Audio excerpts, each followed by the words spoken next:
Hello Hello， 胖妮儿来喽！继续跟胖妮聊剧看人生，订阅胖妮，更新不迷路。纯儿侍寝之后，皇上和皇后之间曾有过一段简短的对话。这段对话相当精彩，它从温馨和谐的氛围中开始，以皇后的讪讪离去结束。值得一提的是，皇后虽然不被皇上所喜，但平日里皇上该给她的面子也都会尽量给足。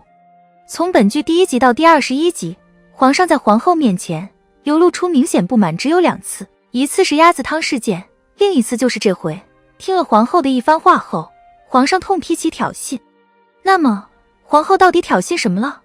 本是正常的说着话，皇上为什么说翻脸就翻脸？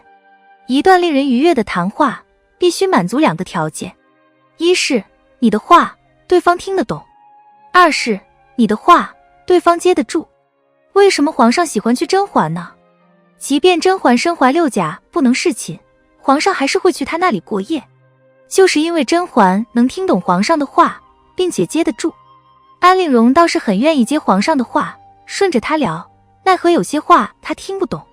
所以皇上和他在一起的时候会感慨，要是婉嫔在，倒是能和朕说上几句。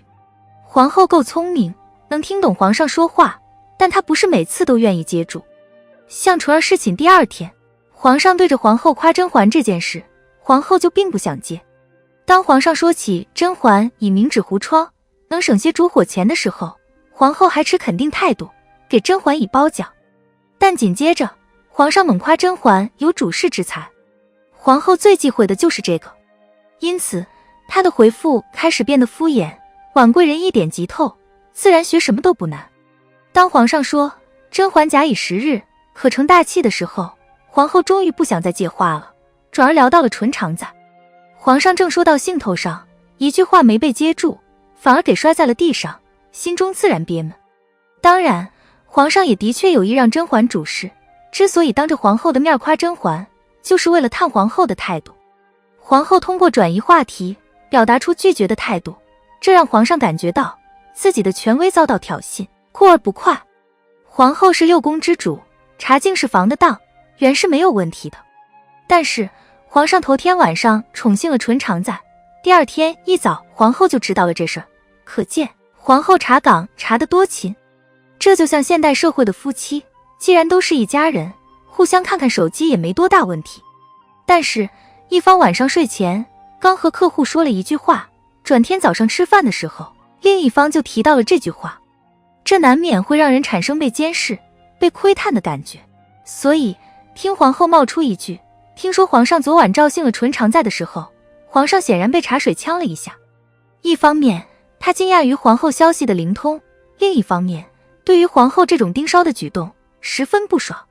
如果皇后只是随口提到了皇上宠幸纯儿的事儿，想必皇上也不会反应这么大。但皇后是在皇上猛夸甄嬛，有意让甄嬛协理6宫的时候，很突兀地提到纯儿的。这个中原因远不止吃醋这样简单了。在往期的影片中，胖妮分析过，甄嬛举荐安陵容的时候，因为做得过于刻意，皇上是心生不满的。尽管这份不满隐藏得很好，但皇后是个心细如发的人，皇上的这层心思她看得清楚明白。这次皇后能拿到皇上宠幸纯儿的第1手资料，自然也能拿到纯儿承宠当天曾在碎玉轩见过皇上的消息。在皇上沉浸式夸甄嬛的时候，皇后看似突兀地提到了纯儿，就是在暗示皇上她宠幸纯儿看似出于个人意愿，实则又着了甄嬛的道。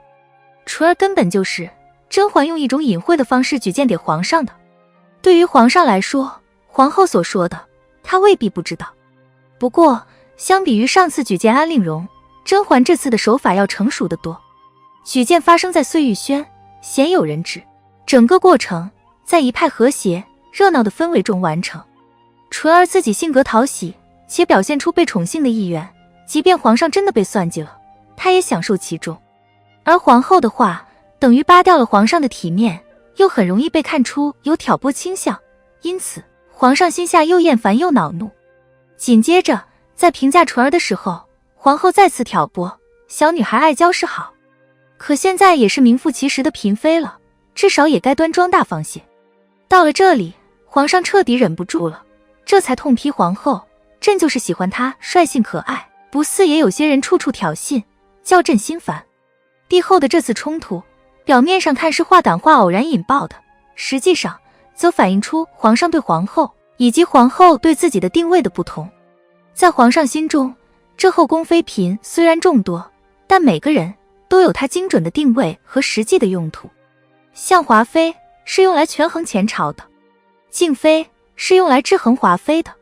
心常在等一众家世不高、身体强健的妃嫔是用来繁衍子嗣的，安令荣是用来唱曲儿解闷的。相较来说，甄嬛用途比较多，既能角色扮演，让皇上用来缅怀初恋，又能用来陪聊，还会跳舞、抚琴、对弈，是顶好的玩伴。而皇后的作用就是管理后宫。当然，皇后的这个定位也并非完全由皇上自己确定的，而是在帝后漫长的相处中，皇后一次次装大度、装贤良，一次次行使皇后的职能，去约束皇上事不过三，雨露均沾换来的。从皇上的角度来看，既然皇后把自己定位为六宫之主，而不是一个妻子，那就贤良到底，像一个合格的管理者那样，凡事从大局出发，不要表现出个人好恶和自私想法，而不是一会强调美德，一会又挑拨，嘴上说着大度贤良，实际上拈酸吃醋，在皇后和妻子两个身份之间反复横跳。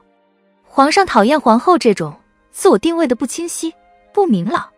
而对于皇后来说，她其实也很累。她享受后位带给自己的好处，同时又讨厌后位形成的约束。她羡慕纯元能够得到皇上的妻子的待遇，但她也惧怕自己像纯元那样空有其名，握不住实权，所以她必须狠辣。皇后既要这又要那的贪婪，不仅让皇上心烦，也让自己内耗不断，痛苦不堪。而《甄嬛传》皇后的结局，就是对她的贪婪的最狠的惩罚。想要后宫至高权力的她，最终也没能成为太后，而是至死守着皇后的身份。想要真情的她，被皇上嫌弃到死生不复相见。她忙忙碌碌，费尽心机的一生，到头来却是一场空啊！其实啊，皇帝对爱情也是贪心不足，他既享受华妃对他的真爱，又讨厌他的小气和善妒，同样也是他既要也还要，只不过是当时就是男权社会，后宫更是如此。皇上和妃嫔的关系不是现在社会的夫妻关系，更像老板和员工的关系，所以也就对女性更加苛责了。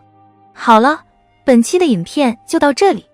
喜欢胖妮辛苦给影片点赞，订阅胖妮，下期更精彩。